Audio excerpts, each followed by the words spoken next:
Pour bien s'entendre, il faut bien s'écouter. Rendez-vous sur M, la petite radio du Grand Maghreb.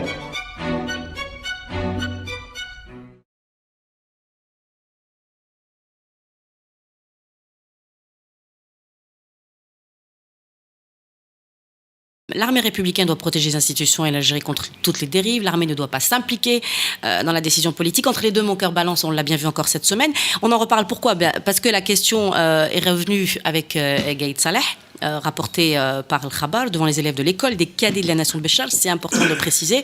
Un message de rappel à l'ordre, à ceux qui contestent la légitimité de Bouteflika, étant de semer le désordre. Ce sont ces propos.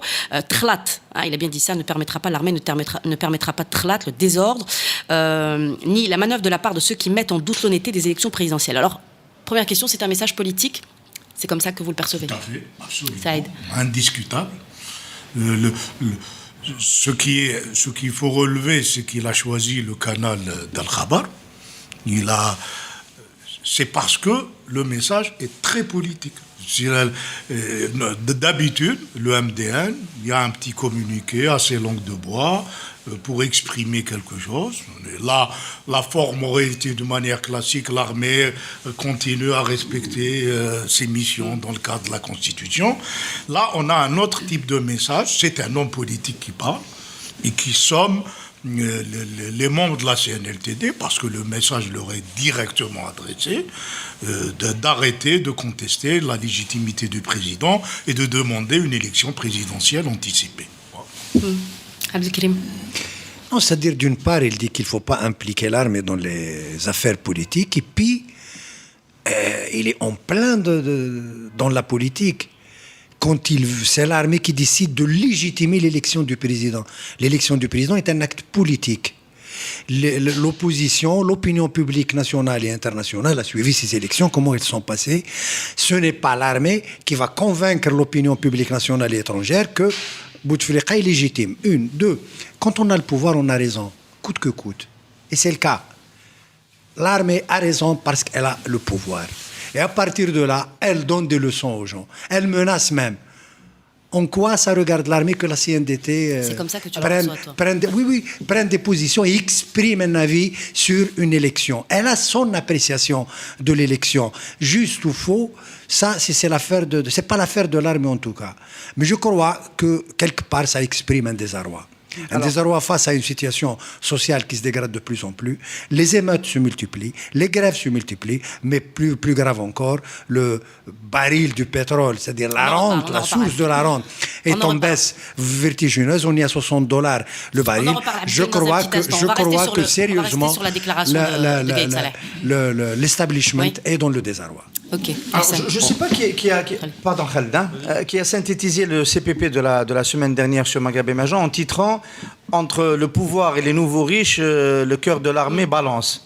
Et on avait eu cette discussion jeudi dernier pour savoir si réellement le cœur de l'armée balançait. Moi, j'avais trouvé qu'il était évident que l'armée choisirait le pouvoir, qu'elle a déjà choisi le pouvoir depuis longtemps et que ça n'allait pas changer face aux nouveaux riches. Aujourd'hui, dans notre analyse, à mon avis, on se trompe sur quelque chose. Le général Gaïd Saleh fait partie du clan Bouteflika. C'est un élément constitutif du clan Bouteflika. Le général Gaïd Saleh a permis la réélection de Bouteflika. C'est celui qui a tapé sur la table pour que Bouteflika puisse présenter son 4e mandat. Il ne faut pas du tout s'étonner aujourd'hui qu'il utilise un autre canal que celui du MDN, que celui de l'institution, parce que des voix auraient peut-être râlé à l'intérieur de l'armée, parce que ça arrive, pour protester contre une telle intervention. Et il est contraint, en l'absence d'autres voix, Saïd Dani étant une voix chahutée aujourd'hui, il a un appartement à Paris, il doit justifier comment il a fait. Donc il a du mal à défendre Bouteflika de manière crédible. Les autres défenseurs de Bouteflika du 4e mandat sont empêtrés chacun dans son secteur. Saïd ne peut pas s'exprimer directement. C'est Gaïd Saleh qui prend la défense de Bouteflika, tout simplement. On est dans un scénario finalement tout à fait prévisible, à la différence près qu'il s'agit de l'homme fort de l'armée et qu'il engage avec lui l'ANC. Saïd ne peut pas s'exprimer, mais d'autres peuvent s'exprimer à sa place. Le général Ammari, qui était chef d'état-major en 2002, avait dit l'armée ne va pas s'immiscer dans les affaires politiques, l'armée n'a pas un rôle joué dans les affaires politiques. Bon, on savait que c'était 2 ans avant qu'il ne décide implicitement de ne pas soutenir la candidature Bouteflika. 10 ans plus tard, nous avons un autre chef d'état-major de l'armée qui a succédé à Ammari, mais qui opte pour une autre manière, celle de s'exprimer, même s'il n'a pas fait de manière officielle. Il aurait pu le faire sur la revue Le Jaïch, il aurait pu le faire dans un communiqué, mais il a décidé, comme on disait tout à l'heure, de ne pas laisser de traces. Ça veut dire c'est un message qui a été lancé. Parce que c'est pas très précis. Est-ce que c'est lui qui a accordé une interview? Non, c'était pas une interview.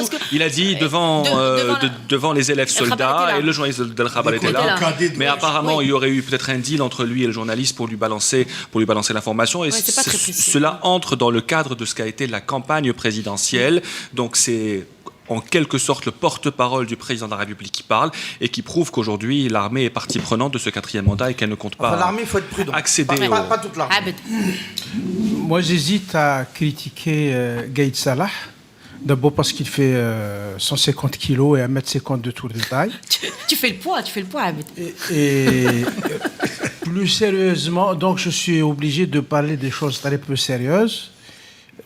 Gaïd Salah a parlé en tant que chef d'état-major. Il est allé dans une école militaire pour s'exprimer, donc il a fait en tant que chef d'état-major, pas en tant que vice-ministre de la Défense. Et là, il dit, l'armée est avec Bouteflika. C'est une sortie de route qui est totale de sa part, mais il a le pouvoir, il a la capacité et la force pour le dire. Il continue dans le dérapage que nous vivons avec le 4e mandat et on revient à ce que disait Saïd l'autre semaine, on est en plein 4e mandat. Est-ce que, je vais insister un petit peu là-dessus si vous le voulez bien, vous dites que c'est un message politique, que c'est clair, mais est-ce que l'armée ne pourrait pas, est-ce que l'armée ne pourrait pas réagir à ces appels de pied sans arrêt de l'opposition pour l'intervention de l'armée et dire tout simplement, stop, il y a une espèce de dérapage comme ça, c'est quand même... Parce que quoi que l'on dise, c'est vrai que la situation vit un blocus, mais quoi qu'on dise, faire appel à l'armée, c'est un petit peu honteux. Est-ce que c'est pas... Est-ce qu'on n'est pas sur la ligne rouge, sur la ligne, vraiment la ligne... L'armée a déjà réagi à ce genre d'appel par le style langue de bois. Hein. L'armée reste attachée dans ses missions constitutionnelles, sous les ordres du chef de l'armée, le président Bouteflika. C'était ça le message. Dans le texte officiel très langue de bois, il y avait cette insistance, je vous dis, sous la direction du chef des armées, qui est président. Le message était systématique. Là, aujourd'hui, il sort de la langue de bois pour dire aux gens de la CNDLTD, j'imagine, si vous attendez de nous qu'on pousse Bouteflika dehors, n'y comptez pas. C'est plus grave que ça. Non, c'est plus grave. Voilà. C'est plus grave. Il leur interdit de contester la légitimité du 4e mandat. C'est-à-dire que, en fait, il les semble de. C'est un autre, taisez-vous, votre gueule. C'est un autre, votre. Voilà, c'est un peu dans la même. En même temps, moi, je ne crois pas que le général Gaïd Salah croit que la CNLTD va pouvoir imposer quelque chose. Il y a une sorte d'agacement. Arrêtez de nous demander, c'est des messages que vous nous envoyez, arrêtez de nous demander quelque chose qu'on ne va pas faire. On est avec Bouteflika, il le rappelle, avec une insistance tout à fait sans langue de bois, pour une fois. Il y a quand même, je pense qu'il y a un autre niveau donc, dans la réponse de l'armée, de ce que demandait Souhila. L'armée peut répondre, mais elle peut répondre comment?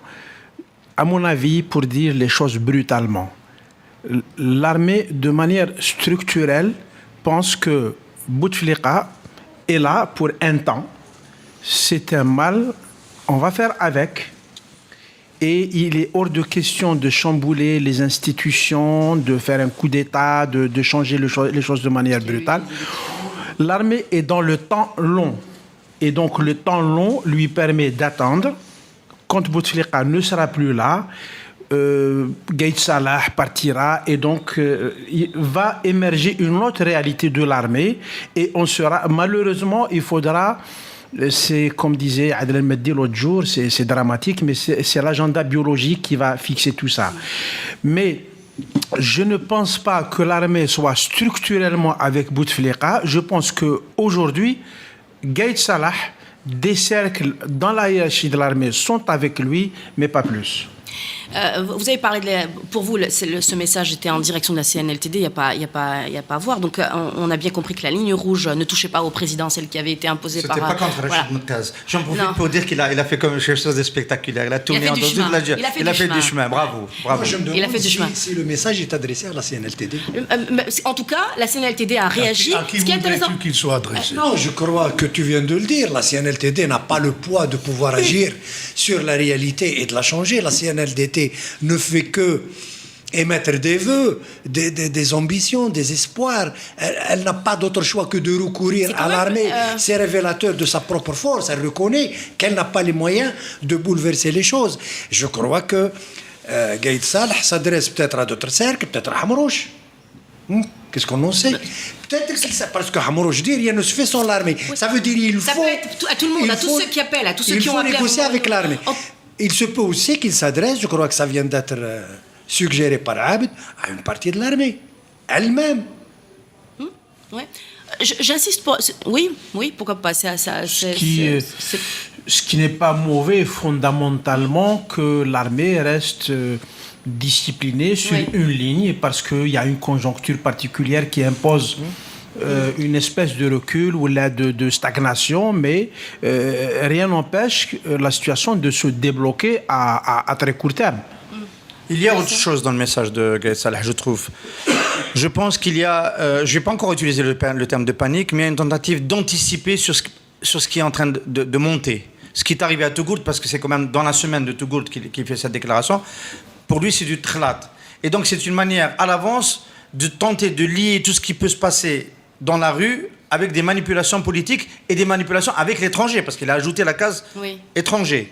C'est déjà la mise en place des éléments de langage de réponse face à une situation de crise qui est pressentie, qui va venir. À l'avance, il dit, s'il se passe quelque chose dans la rue, parce qu'il va se passer des choses dans la rue, les gens vont bouger pour diverses raisons, c'est du tkhlat de l'opposition qui est en dehors de la légalité et qui est connecté à l'étranger. Voilà. Je ne sais pas si l'un et l'autre est lié, parce que l'armée pourrait intervenir en tant que pompier, si ça n'allait pas, sans pour autant tenir un discours comme ça, que vous avez jugé tous ici comme politique. Ça, tu parles d'une situation où il y aurait des troubles. Voilà. Mais pour l'instant, c'est pas le cas. Il est dans le discours préemptif. C'est dans le discours de... Est-ce que... On a parlé de la CNLTD, donc la ligne rouge, c'est aussi celle de l'armée, on l'a compris. Est-ce que l'opposition va intégrer ça pour de bon, ou est-ce qu'elle va continuer justement à l'appeler du pied? En tout cas, on assiste réellement, on a parlé de radicalisation de la CNLTD, mais je crois bien que c'est la première fois que l'opposition s'adresse directement à l'armée et l'accuse d'avoir soutenu l'option du pouvoir légitime, je reprends ces termes, l'option du pouvoir illégitime et d'avoir toujours cautionné les fraudes électorales. Je crois que c'est bien la première fois que l'opposition a le courage comme ça d'affronter, mais on est dans une confrontation frontale. Le courage, pourquoi le courage? Attendez, là, il y a eu Saïdani qui a traîné dans la boue le général Toufiq, dont plus personne ne parle au passage, il y a quelque temps. Donc bon, enfin, tout se relativise depuis. Hein. Ouais, mais l'armée, jusque-là, c'était sacré. Est-ce qu'on n'avait pas l'impression qu'on touche plus aisément aujourd'hui à une institution aussi forte que celle de l'armée et que finalement l'opposition politique aujourd'hui se radicalise réellement? Moi je pense que pour l'opposition, l'armée reste sacrée, puisque on appelle l'armée à agir, on la diffame pas, on ne la critique pas violemment, on appelle l'armée à agir. D'ailleurs c'est toujours le discours assez... À se tenir en dehors du politique. Oui, mais c'est toujours le discours assez agaçant de l'opposition qui passe son temps à avoir un sentiment aguichant envers l'armée. Oui, l'armée doit agir. Oui, c'est l'armée qui est la garante de l'indépendance, alors qu'il n'y a pas de courage vraiment réel à critiquer l'armée, à critiquer au moins les principaux chefs de l'armée. Aujourd'hui, Gaïd Salah n'est pas critiqué par la CNDLD. Elle ne parle pas aussi du général Toufiq que tu viens de citer. On ne parle pas quasiment de lui. Donc il y a une certaine crainte. Aujourd'hui, ils veulent composer avec l'armée. Je pense que c'est ça. Je crois que c'est pas d'aujourd'hui qu'ils veulent composer. C'est-à-dire dès le départ, il est vrai. Parce que dans les faits et dans la réalité, je crois que dans le subconscient et même dans le conscient de l'opposition et de la majorité des Algériens, c'est l'armée qui est garante de la stabilité face à cette situation. C'est ainsi que c'est perçu. C'est pourquoi on dit, tant qu'il y a une unité de l'armée, l'Algérie peut espérer éviter des situations d'instabilité chronique. C'est ça, en fait, qui explique ce silence hypocrite. Non. Pourquoi? Parce qu'en fait, de l'autre côté, on vient d'accuser ouvertement la direction de l'armée de soutenir publiquement pouvoir le illégitime. pouvoir. C'est le propos du communiqué de la CNLTD. La question, en fait, est-ce qu'il y a une rupture aujourd'hui? Est-ce que la CNLTD ou l'opposition n'espère plus que l'armée puisse jouer un rôle pour essayer de rétablir une situation qui est mal partie le 17 avril? C'est ça la question. Sur quoi maintenant va compter l'opposition pour pouvoir ou pour espérer changer la situation? C'est ce qu'on va voir, parce que jusqu'à présent, c'est-à-dire, il y a une sorte de schizophrénie. Là. On reproche à l'armée de faire de la politique en soutenant Bouteflika. En même temps, on appelle l'armée à régler un problème politique.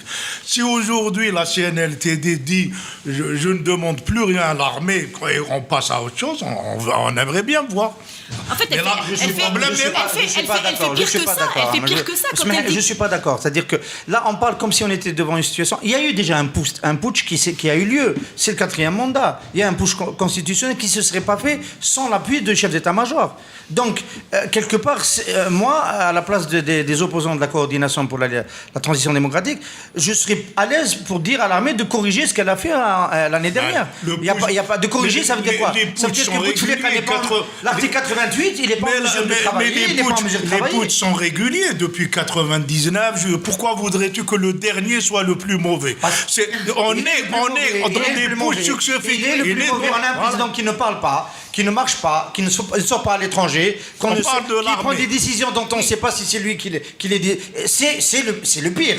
Il y a eu des putschs, il y a eu un changement de la Constitution en 99. C'est vrai que c'était en 2008 pour 2009, mais celui de 2014 est le pire, et le moins soutenable.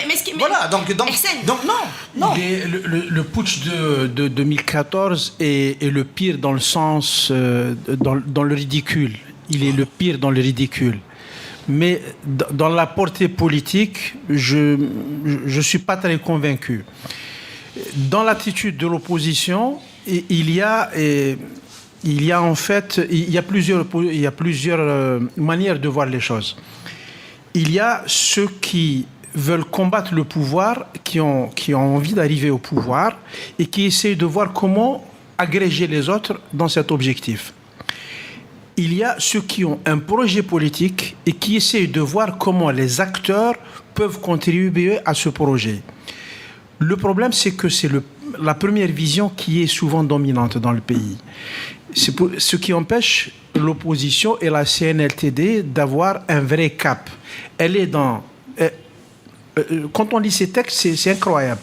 C'est un texte revendicatif. Mais auprès de qui?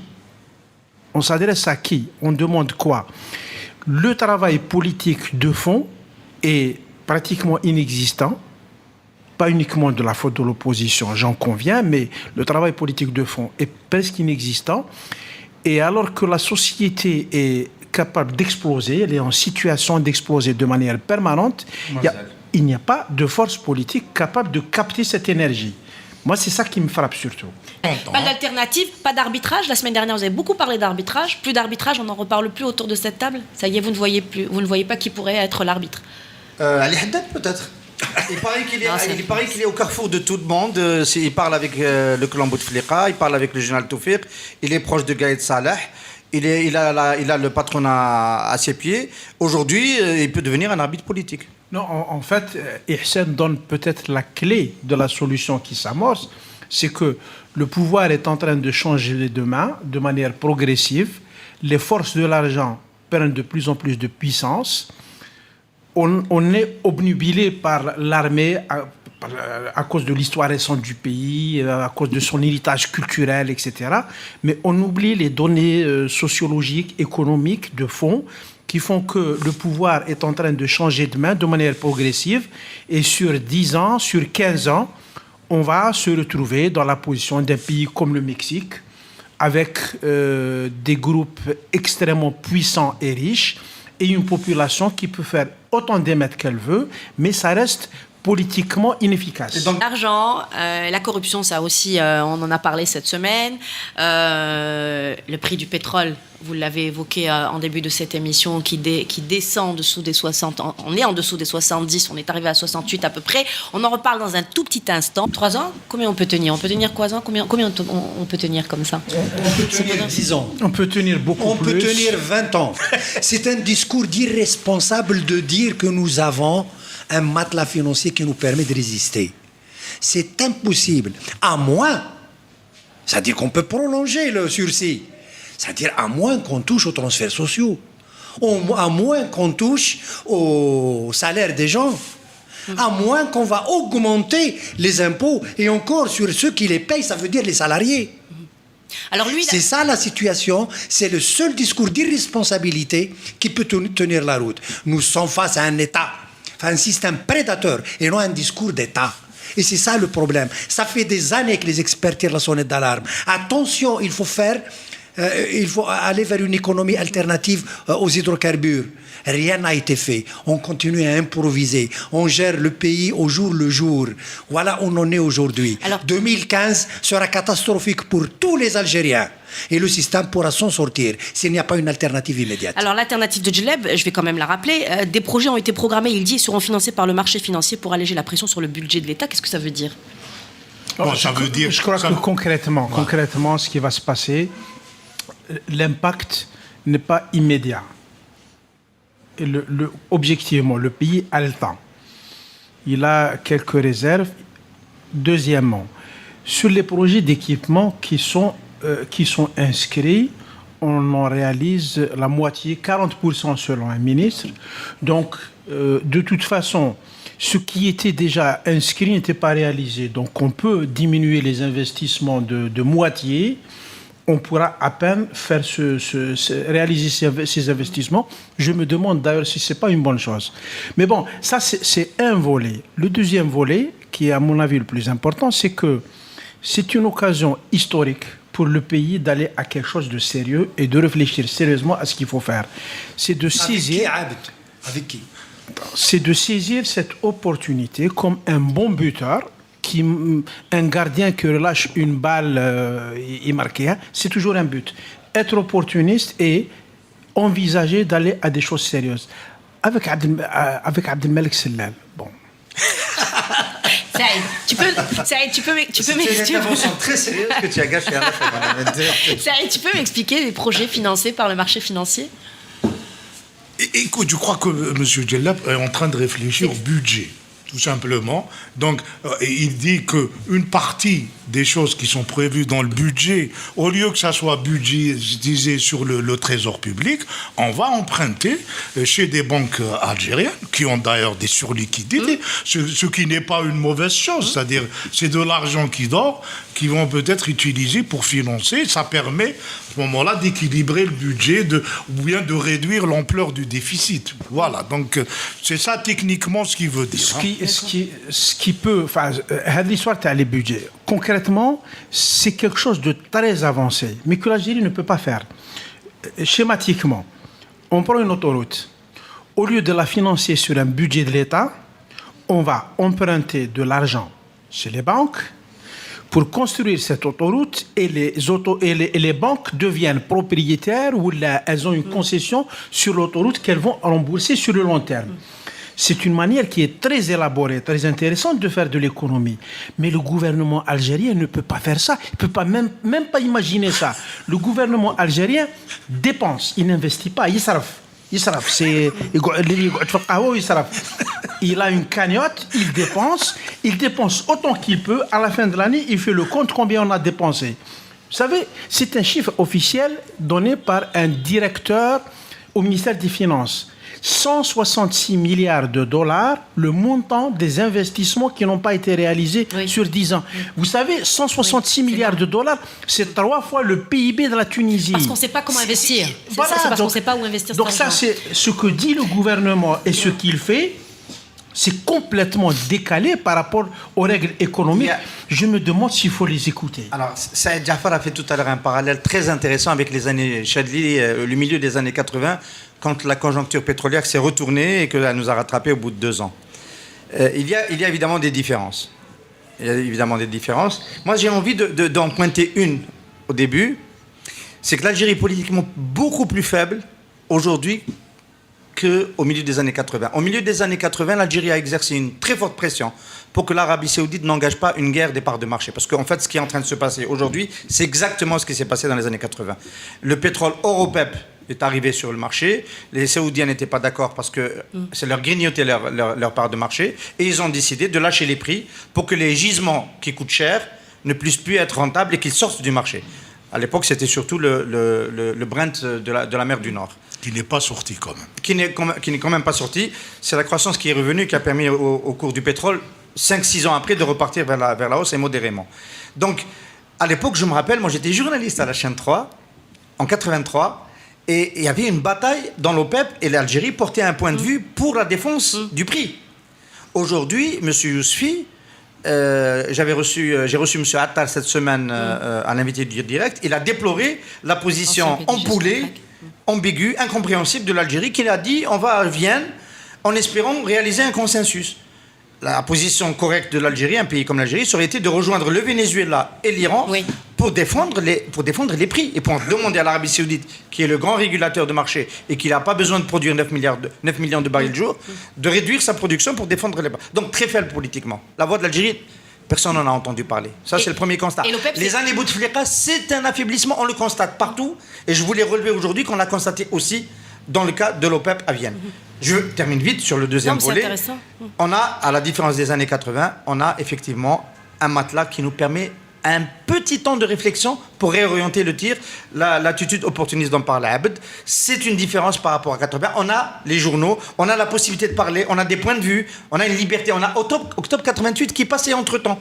Donc les points de vue alternatifs peuvent s'exprimer. En 86-87, c'était pas possible. Quelqu'un qui dit on va vers la catastrophe, il fallait le lire sur Le Monde ou ailleurs. On ne pouvait pas le dire en Algérie. C'est une différence importante, il faut s'en emparer.